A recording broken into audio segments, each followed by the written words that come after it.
हमारे देश के 4 महानुभावों ने मुझे कंप्लेन दी है। ये 4 लोग हैं mister TSR Subramanian, who is the former cabinet secretary of India. दूसरे हैं mister ES Sharma, expenditure secretary of India. तीसरे हैं एडमिरल ताहिलियानी, जो फॉर्मर नेवी चीफ हैं। और चौथी हैं कामिनी जायसवाल, जो कि हमारे देश की बहुत बड़ी वकील हैं। इन चारों ने मिलके एक दिल्ली सरकार को कंप्लेन दी है और उस कंप्लेन में उन्होंने आरोप लगाया है कि रिलायंस इंडस्ट्रीज लिमिटेड को हमारे देश के गैस के कुछ कुएं दिए गए थे। उन्होंने अपनी कंप्लेंट में एक कॉस्ट शीट अटैच की है, जो कि रिलायंस की तरफ से ही है, जो ये दिखाता है कि उस कुएं से गैस निकालने की कॉस्ट $1 पर यूनिट से भी कम है।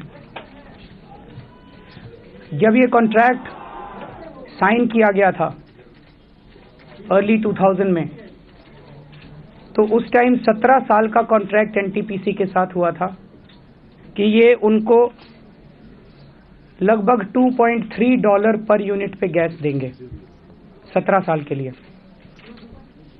लेकिन थोड़े दिन में नीयत पलट गई और कुछ मंत्रियों के साथ मिलकर इन्होंने उसका दाम $4 पर यूनिट से ज़्यादा का करवा लिया। लेकिन लालच अभी ख़त्म नहीं हुआ, ऐसा इस कंप्लेंट में आरोप लगाया गया है। $4 करवाने के बावजूद उन्होंने अपने गैस के कुएं से गैस बहुत कम बनाई ताकि वो सरकार को ब्लैकमेल कर सकें। उन्हें 80 मिलियन यूनिट गैस बनानी थी, जबकि उन्होंने 18% से भी कम प्रोडक्शन की, जिससे देश के अंदर एक आर्टिफिशियल शॉर्टेज हुई, जिसकी वजह से गैस इंपोर्ट करनी पड़ी और जिसकी वजह से देश के अंदर बहुत महंगाई हुई। जब उसमें भी उनका लालच पूरा नहीं हुआ, तो इस कंप्लेंट में आरोप लगाया गया है कि केंद्र सरकार के कुछ मंत्रियों के साथ मिलकर उन्होंने ऑर्डर पास करवाया कि अभी आने वाली 1 अप्रैल 2014 से गैस का दाम डबल कर दिया जाएगा, यानी कि $8 प्रति यूनिट कर दिया जाएगा 1 अप्रैल से। यानी कि $1 से कम की चीज़ $8 प्रति यूनिट के हिसाब से दी जाएगी, जो कि हमारे अपने देश की चीज़ है।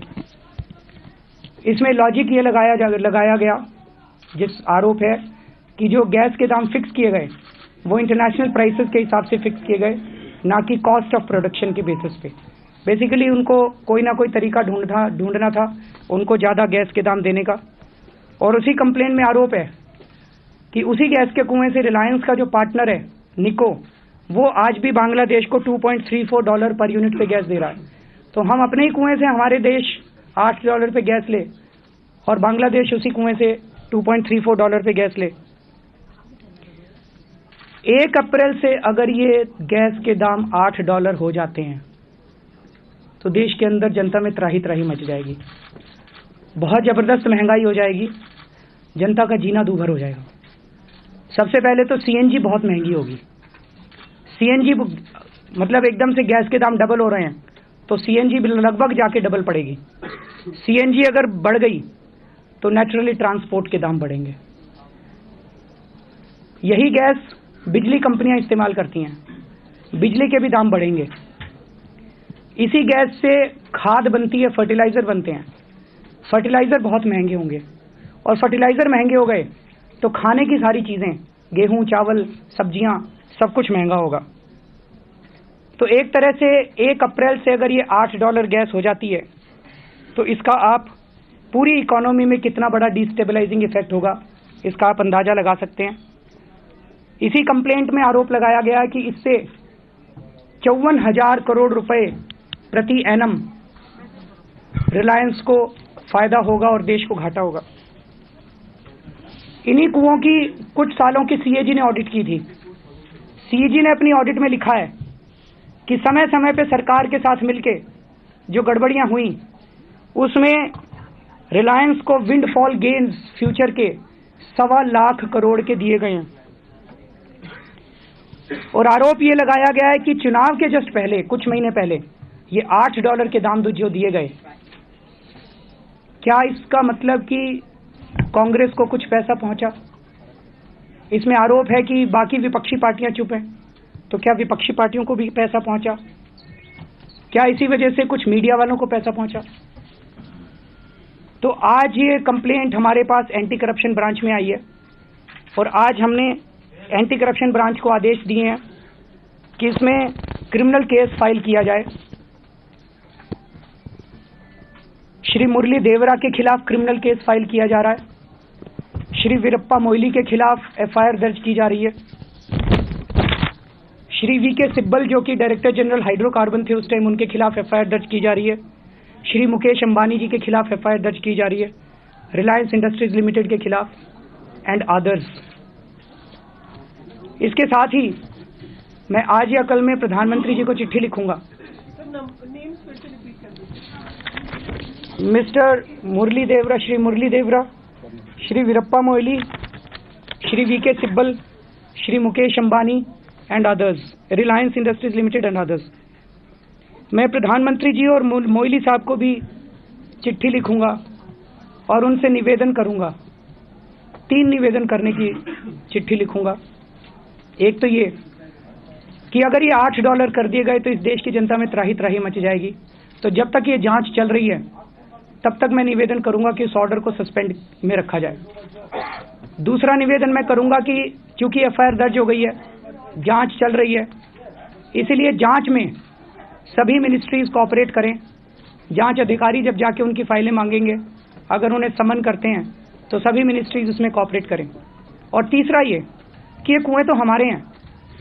अगर रिलायंस इंडस्ट्रीज लिमिटेड और मुकेश अंबानी जी गैस की प्रोडक्शन नहीं कर रहे हैं और आर्टिफिशियल स्कैसिटी की जा रही है, तो सरकार इन कुओं को लेके ओएनजीसी या किसी और स्टेट ओन्ड एंटिटी को क्यों नहीं देती, या किसी और को क्यों नहीं दे देती जो कि कुएं चला सकते हैं और गैस प्रोडक्शन कर सकते हैं।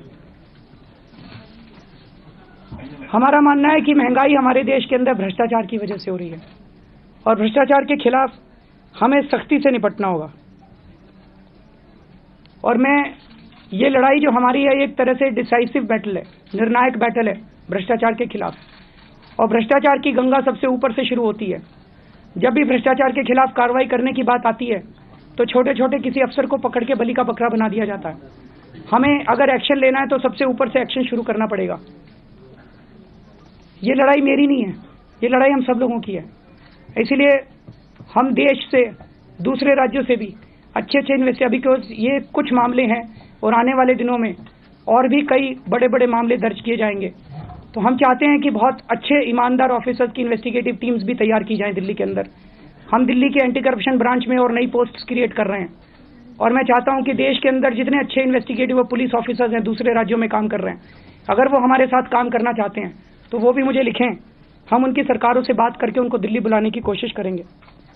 मैं लेफ्टिनेंट गवर्नर साहब से भी अपील करूंगा, उनकी हमेशा सपोर्ट रही है हमारे हर काम में।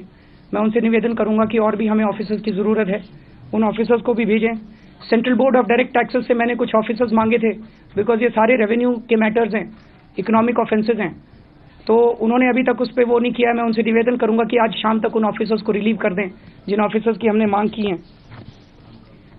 हम ये जानते हैं कि देश में कुछ टीवी चैनल्स ऐसे हैं जिन पे मुकेश अंबानी जी का डायरेक्ट पैसा लगा हुआ है, उनकी मजबूरी है। हम ये भी जानते हैं 1-2 मीडिया हाउसेज ऐसे हैं जिनके मालिकों के अपने गैस के कुएं हैं, उनकी भी मजबूरी है। आने वाले दिनों में वो हमारे खिलाफ भी दिखाएंगे या हो सकता है हमें ब्लैकआउट कर दें। लेकिन जिनके अंदर मुकेश अंबानी जी का पैसा नहीं लगा हुआ और जिनके अपने गैस के कुएं नहीं है, उनसे हम निवेदन करेंगे कि वो जनता के साथ खड़े हो जाएं। ये लड़ाई फिर से मैं कह रहा हूँ मेरी नहीं है, आप सब लोगों की है, इस देश के लोगों की है और हम सब लोगों को मिलकर लड़ना है। बहुत बहुत शुक्रिया।